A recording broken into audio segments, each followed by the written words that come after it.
On peut faire un point santé déjà. Alors, point santé, donc les blessures, donc toujours les mêmes. Et puis après, il y a la suspension aujourd'hui des rails, voilà.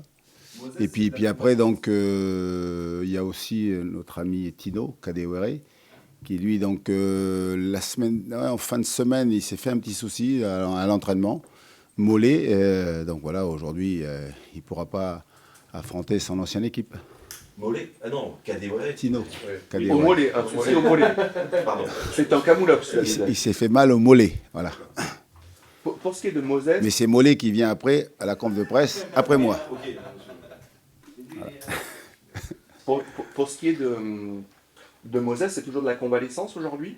Ah oui, toujours, ah oui, toujours. Il y a un calendrier de réathlétisation, Oui, mais ça c'est bien plus tard, non. Pour l'instant, oui, pour l'instant, il souffre encore, il a des douleurs, il dort toujours pas bien. Ouais, voilà. Apparemment, c'était une opération assez lourde pour lui, quoi. Hein. Il a toujours pas, il a du mal à récupérer, quoi. Mais sinon, ça va. Il vient tous les jours, voilà, il est en décalage. Et réathlétisation pour Bastien et pour Ignatius toujours. Voilà, c'est ça. Eux, ils ont commencé. Oui, ça, ils ont commencé. Ah, pas ballon, voilà. Mais ils ont commencé, donc le travail de course, travail de renforcement de ça et tout en salle. Donc, mais après, il ne faut pas se mentir, ce sont des garçons qui ne sont pas concernés par le championnat. Hein. Eux, ils reprendront donc la saison prochaine. Et Red Schemert, il s'était blessé, il est sorti. Oui, il a eu un petit souci. Donc, il a eu un petit latéral interne, c'est au niveau du genou, dans le contact avec la casette. Donc, il est sorti sur un petit pépin, mais c'est pas grave du tout. Il a fait une échographie rassurante, et puis après, il a recommencé à travailler. Mais là, il est surtout absent. Je pense que il ne serait pas suspendu, il serait avec nous, quoi. Il aurait pu jouer, quoi. Juste Rémi Descamps, parce qu'on devait vous deviez faire un point avec Alors, lui. On a fait le point, donc voilà, après 3 semaines où il a surtout fondu, et on a surtout laissé la zone pubis là, donc au repos complet. Ça va mieux, mais pas assez. Il a encore des douleurs. Donc là, il va reprendre un travail, bien sûr, donc progressif, par étapes, quoi. Hein, où là, on va de nouveau solliciter donc la partie donc pubis là, pour voir un peu comment il sent. Mais bon, c'est pas très rassurant pour l'instant, quoi. Il ressentait encore donc des douleurs après 3 semaines, quoi. Et pour Tino, on peut espérer le récupérer pour la réception de samedi. On espère, voilà. On travaille dans ce sens-là, quoi. C'est pas grave ce qu'il a fait parce que c'était sur une séance de course, voilà. Et il était en basket. Mais il faut croire que voilà, il y avait de la fatigue, son muscle chargé. Voilà, il s'est fait mal tout seul. Voilà, c'est même pas un travail de vitesse, travail de force. Ouais. C'était juste voilà, sur une série de courses où il a enchaîné donc les courses et puis voilà, il s'est senti son mollet donc voilà se contracter comme ça n'a pas pété, hein, donc. Mais il faut être vigilant. Justement, en parlant de santé et de physique du groupe, vous êtes arrivé à 8 matchs de la fin. Comment vous avez trouvé physiquement les troupes pour cette fin de saison? J'ai trouvé donc un groupe frais, malgré la fin de saison. Voilà, physiquement, ça travaille bien. Puis après, on le voit, là, on a des données après chaque match. C'est un groupe qui court, un groupe voilà, qui... Là, par exemple, contre Lyon, en termes de course, on fait plus en deuxième mi-temps, quoi. Donc voilà, physiquement, c'est costaud, ça court. Après, on l'a vu à Nice, on a fait un gros match physique. Là, contre Lyon, ça a été pareil. Après, c'est surtout mentalement on a fléchi en fin de match, quoi, avec peut-être, je pense, comme je l'avais dit, soit les décisions d'arbitrage, puis après ce premier but qui nous a fait mal, quoi. Bon, là, il y a une fragilité mentale, mais sinon physiquement, on est bien, quoi. Il y a de la fraîcheur. Mais au-delà de la fragilité mentale qu'il peut y avoir, à l'analyse vidéo, quand vous avez regardé le match avec le stade, qu'est-ce que vous avez remarqué qui fait que ce match a basculé? Qu'est-ce qui fait que Nantes n'a pas réussi à conserver cet avantage-là, voire à l'accroître? Après, si on le dit simplement, c'est qu'on doit marquer le deuxième but. Si on prend l'avantage, peut-être que c'est sûrement un autre match. Si Lacazette est exclu tout à fait normalement, parce que ce geste-là arrive quand on mène quand même encore 1-0, peut-être que c'est un autre match. Donc voilà, aujourd'hui, l'égalisation nous a fait beaucoup de mal.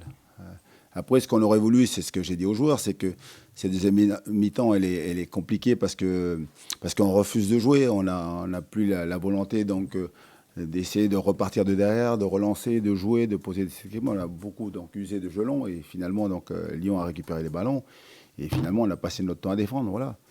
Mais bon, ça peut se comprendre avec les défaites qu'il y a eu avant. Voilà, c'est pour ça qu'il faut mettre en avant le fait que pendant 1h15, c'est très intéressant. Puis dès qu'on a pris le but, puis le deuxième est arrivé très vite, 2 minutes après. Donc après, on a cédé mentalement, quoi. C'est vrai que c'est l'inverse de Nice, justement, comme vous dites, parce qu'à Nice, il y a eu l'égalisation, et vous êtes reparti tout de suite de l'avant. C'est ce qui nous avait étonné, nous, d'ailleurs, de voir la réaction de cette équipe après l'égalisation. Mais c'est pour ça que je l'ai dit, parce que vous, on s'est tous un peu donc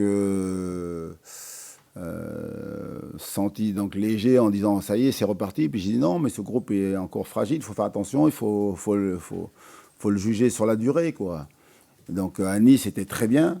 Mais je m'attends à ce que donc il y ait des trous, je m'attends à ce que ce soit un peu plus compliqué. Donc contre Lyon, il s'est passé ce qui s'est passé là, mais il n'y a pas de catastrophisme, quoi. Donc voilà, c'est cette fin de match qu'il faut gommer, quoi. Pendant 1h15, c'était intéressant. Donc voilà, il faut travailler maintenant sur la durée. J'ai parlé avec les joueurs d'endurance mentale. C'est ce qu'il nous faut, c'est ce qui nous manque pour aller chercher les points donc, et les victoires en fin de match, quoi. Justement, Nantes est la pire équipe entre la 60e et la 95e, temps additionnel. 19 buts encaissés sur 45 dans le dernier quart d'heure. C'est d'abord mental et forcément après c'est lié après donc avec la technique, la tactique et puis surtout donc le physique. C'est-à-dire que vous refusez de jouer, vous êtes acculé sur votre but et puis surtout donc voilà il y a après les concours de circonstances, quand on voit le deuxième but, Nathan est un peu en train de reculer, le ballon passe entre les jambes, voilà, vous avez la réussite qui vous fuit aussi, tout est lié.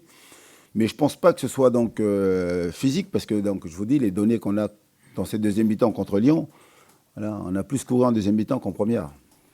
C'était un peu le cas aussi à Nice, donc voilà, c'est une équipe qui repart de l'avant, qui est capable de toujours courir, mais après il faut courir avec sa tête, courir avec son mental, et c'est ce qui manque en ce moment.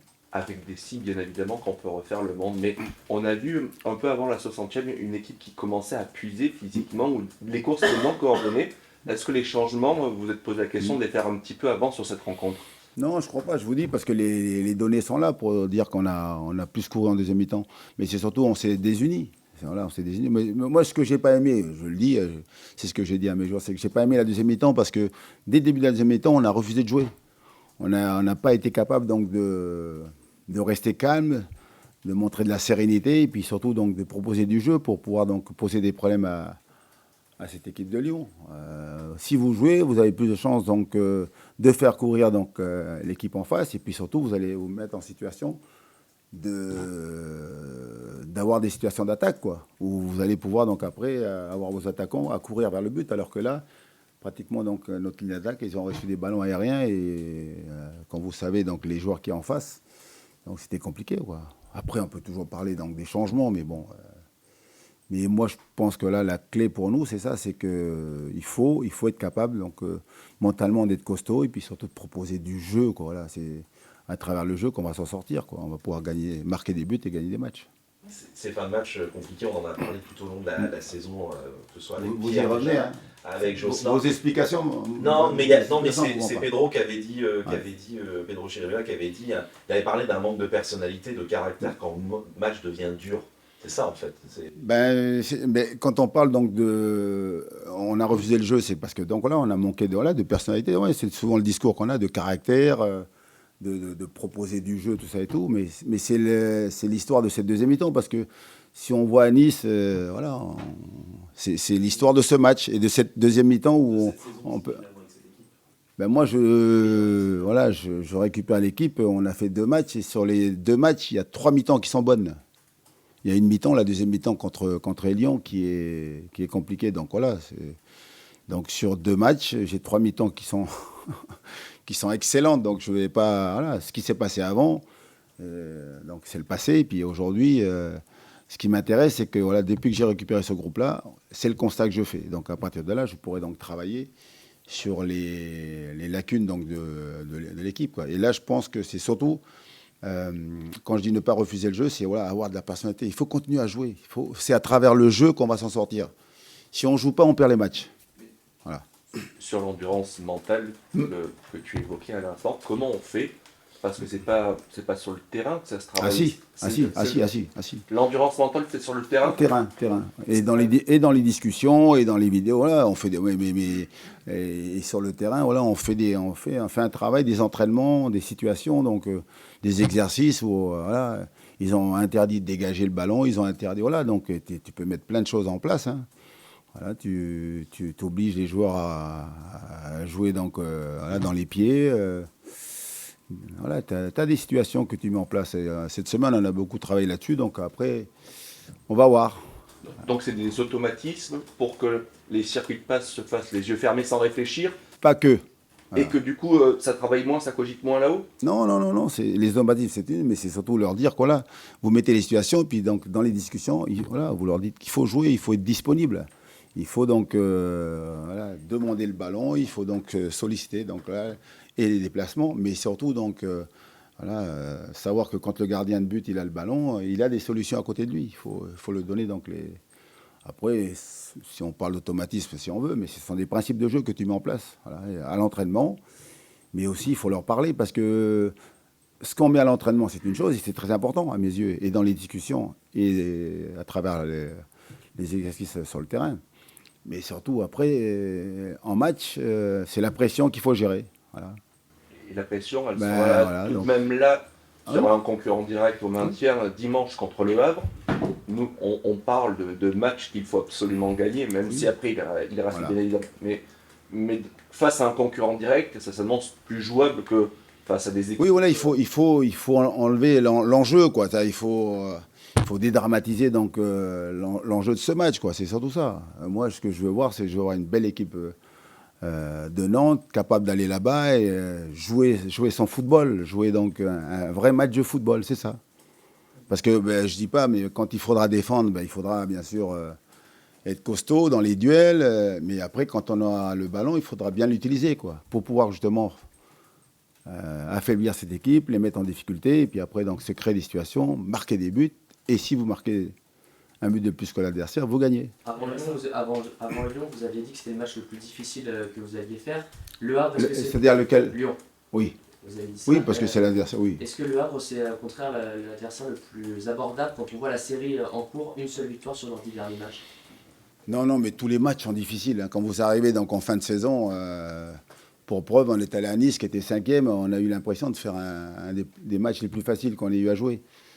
Et voilà, donc cet adversaire, il est compliqué parce que on a le même nombre de points. Donc là, ils sont juste devant nous au goal average.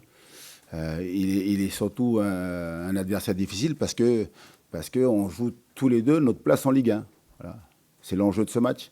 Quand vous jouez Nice, c'est un autre enjeu, quoi. On a joué Lyon, c'était un tout autre match parce que donc voilà, l'idée c'était de battre une équipe qui fait la finale de la Coupe de France, qui est euphorique. Et je savais que ça allait être un match très compliqué. Voilà. Il restera 5 matchs après, vous l'avez dit, 15 points après. Oui. On a quand même l'impression que toute autre chose. L'impression, c'est important. Hein. Être nul qu'une victoire, mais psychologiquement pour les joueurs, ça va être compliqué derrière s'il y a des faits contre l'Havre. Mais vous rigolez. Mais vous savez, quand je suis arrivé ici, j'ai dit le maintien va se jouer comment? Soit donc le 18 mai, ça peut être là. Mais s'il faut aller au barrage, on ira au barrage. Donc bien sûr que. Dans le meilleur des mondes, voilà, on aimerait gagner, mais ça ne nous donne aucune garantie donc, de se maintenir. Et si on perd les 5 derniers matchs, comment on fait? Voilà. Donc on dit c'est un match important, mais ce n'est pas un match décisif. Voilà, c'est pas un match décisif. Après, c'est un mini-championnat. Voilà, il reste 6 matchs, pardon, avec celui-ci. Quand on aura joué celui-là, il restera encore 5 matchs. Mais c'est un mini-championnat, donc on est 3 ou 4 équipes concernées. Voilà, et c'est le plus fort mentalement, on parlait de mental. voilà, sur la durée, on parlait d'endurance mentale, qui va s'en sortir. Mais moi, je ne vais pas tirer des conclusions à chaque match. Ouais. Et bien sûr que je serais content si on gagne là-bas, mais je ne serais pas rassuré pour autant. Non, non, du tout, du tout, du tout. Si je vous comprends bien, c'est plus sur le contenu que vous êtes... Ah oui, mais complètement. Alors, bien sûr qu'après, les gens diront « Ouais, mais c'est un match qu'il faut gagner. » Mais bien sûr qu'on veut le gagner. Mais je continue de penser toujours que si tu fais des bons matchs, tu as plus de chances de gagner. Et pour moi, on parlait de contenu, mais contenu technique, voilà, physique et tout, mais surtout contenu mental, quoi. C'est face à cette pression. Moi, je veux voir mon équipe jouer. Voilà, jouer un vrai match de foot. C'est ce que je me bats pour ça depuis le début. Sur ton premier mandat, tu avais autour de toi un genre de club des 5 élargi, des relais sur le terrain, Pedro, Alban, André, etc. Est-ce que le fait de les retrouver rapidement, ça peut aider à distiller un message qui soit plus vite entendu? Je ne me pose pas ce genre de questions, moi. Mais non, mais alors c'est pas une question donc mais ils sont de connaître, on va dire 17 joueurs sur le 23. Oui, c'est tous. D'abord ces relais, de savoir oui, immédiatement sur qui s'appuyer. Mais il n'y a pas que les relais. Hein. Dans mon travail, tout le monde est important. Quand je vois là, Marcus Coco, il est important. Samuel Motosami, qui joue moins en ce moment, ben, il est important. Même un Kader, voilà, Kader Mumbai est important, ouais, parce que donc pour la vie de groupe, tout ça et tout le monde a un rôle important. Après, dans le jeu, bien sûr, on parlera un peu plus avec ceux qui commencent le match. Voilà. Mais les possibles entrants, ils sont aussi importants. Ouais. Là, un garçon comme Nicolas Palois, par exemple, là, ben pareil, il est important. Donc aujourd'hui, là, je vois soutenir ses partenaires, tout ça et tout, c'est très important. Vous avez rechuté Antoine face à Lyon, mais oui. vous entendez 3 mi-temps bonnes. Est-ce que vous êtes quand même optimiste par rapport à ce que vous voyez de votre équipe depuis votre arrivée, malgré la défaite de Lyon qui... Mais moi, alors, vous ne me connaissez pas alors? Ouais. Moi, je suis de nature optimiste. J'ai toujours dit, je suis un privilégié, j'ai la chance donc, voilà, de faire un métier fantastique. Ce sont que des matchs de foot. Hein. Là, je ne joue pas ma vie, moi. Hein. Après, on veut gagner, voilà. Et puis moi, je suis de nature à toujours aller de l'avant. Alors, on a pris un coup sur la tête contre Lyon, mais si j'ai fait cette carrière-là, je pense, je dis humblement, c'est parce que donc, je me suis toujours relevé, toujours reparti au combat. Et avec voilà, cette forme de... Alors peut-être d'inconscient, de dire, même les plus forts, on peut les taper, quoi. Et, alors, on dit ça, et puis on l'a fait, hein. On a toujours, dans toutes les équipes, même quand j'ai eu Guingamp, des équipes moins fortes, on a été capable de battre le PSG, on a battu Marseille, voilà. Alors quand on est Nantes, bien sûr qu'on a peur de personne. On respecte tout le monde, mais on a peur de personne. Et puis on a confiance en notre travail. Moi, j'ai confiance en mon groupe, hein, vraiment. Hein. Tu évoquais tout à l'heure le fait que Tino ne retrouverait pas ses anciens partenaires ce week-end au Havre. Parmi ceux qui pourront retrouver le Havre, qu'ils ont côtoyé, c'est Mathis Sabine qui a évolué pendant 6 mois. Alors, j'imagine que tu as suivi ça de loin, son éclosion à cette époque-là. De très loin. Est-ce que, malgré tout, tu vois une progression constante chez ce joueur que tu côtoies au quotidien aujourd'hui? Ben, moi, pour tout dire, je ne le connaissais pas trop. Hein. J'ai vu, donc, après, en travaillant sur les matchs et sur le joueur, donc, quelques matchs là-bas. Donc, je l'ai vu aussi à Rennes, voilà. Et puis après, j'ai surtout donc, découvert son début de saison ici, à Nantes, quoi. J'ai découvert ce joueur-là, donc voilà, bien sûr qu'il est en train de... Mais c'est facile de dire, il franchit des paliers, mais parce qu'il joue. Voilà. Après, il joue, on voit donc ce qu'il est capable de faire, et aussi donc les progrès qu'il a à faire pour continuer donc à grandir. Voilà, c'est un jeune qui commence à enchaîner les matchs. Voilà. Maintenant, toujours avec les difficultés qu'on peut rencontrer à ce niveau-là, c'est que maintenant, qu'est-ce qu'il est capable de faire, où il veut aller, qu'est-ce qu'il a envie de faire. Voilà, est-ce qu'il est solide, est-ce qu'il est sérieux, toutes ces questions-là. Et ce sont bien sûr les matchs qui vont nous donner des réponses, mais pas forcément, parce que c'est sur la durée, quoi. Là, on va le juger sur la durée, quoi. Mais ce qu'il montre là, déjà, c'est encourageant.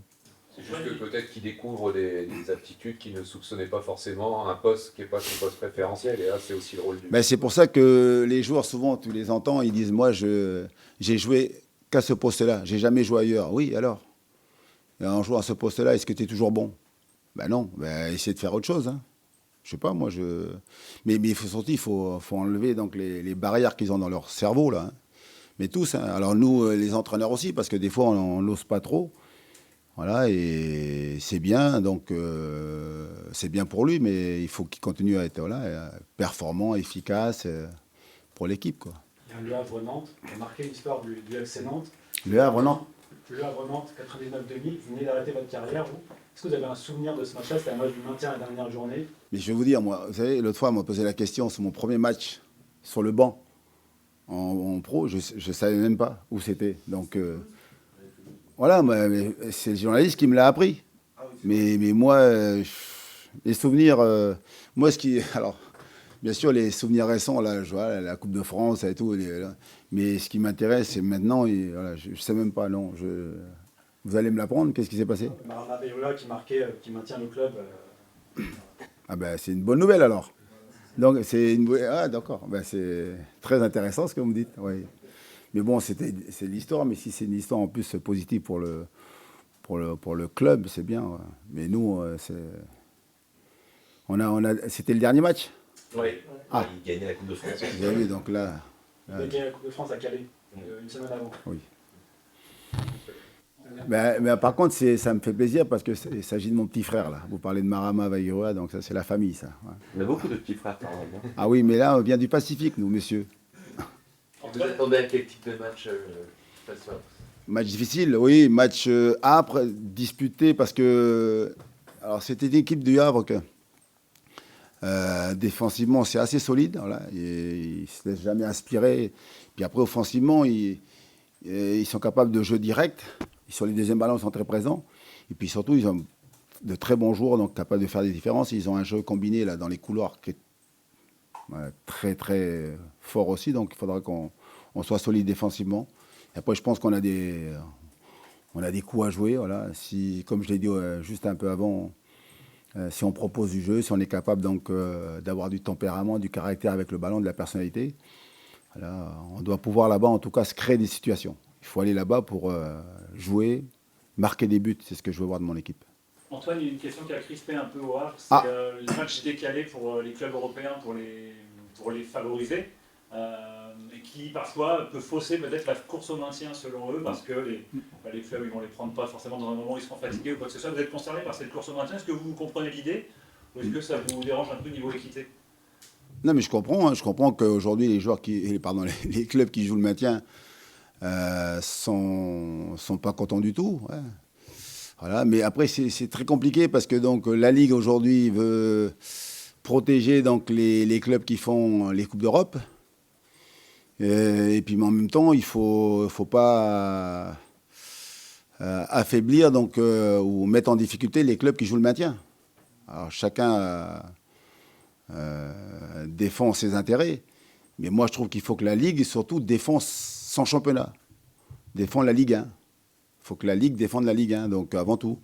Après, ils peuvent, comme nous on l'a vécu la saison dernière quand on a fait la Coupe d'Europe, et moi en tant que joueur aussi j'avais fait la Coupe d'Europe, vous pouvez protéger les clubs qui font la Coupe d'Europe, vous avez 3 dates, vous pouvez jouer le vendredi, le samedi, dimanche, voilà. Mais vous devez jouer les matchs le week-end. Pour les clubs qui jouent le maintien, qui ont un match en moins et qui doivent jouer après donc 3 matchs dans la semaine, c'est aussi compliqué pour eux. Alors je comprends les arguments donc des clubs qui jouent le maintien et des clubs qui jouent la Coupe d'Europe. Mais là, c'est le problème de la Ligue. Et la Ligue, faut qu'ils fassent attention. Parce qu'en jouant à ce jeu-là, comment on fait en fin de saison? On sait que les 2 derniers matchs, de toute façon, il faut jouer tout le monde en même temps. Donc ça donne des calendriers très compliqués. Et là, ils se sont mis un peu en difficulté, la Ligue. Hein. Mais moi, je pense qu'il faut que la Ligue protège les matchs de Ligue 1. Doit protéger son championnat. La Coupe d'Europe, ça vient après. Hein. Même si nous, on veut tous que vous imaginez, moi, je suis supporter du PSG. Donc, j'aimerais voir le PSG gagner la Ligue des Champions. J'aimerais voir Marseille gagner la Ligue Europa, bien sûr. Moi, je veux défendre mes clubs français sur la Coupe d'Europe, sur la scène européenne. Mais d'abord la Ligue 1.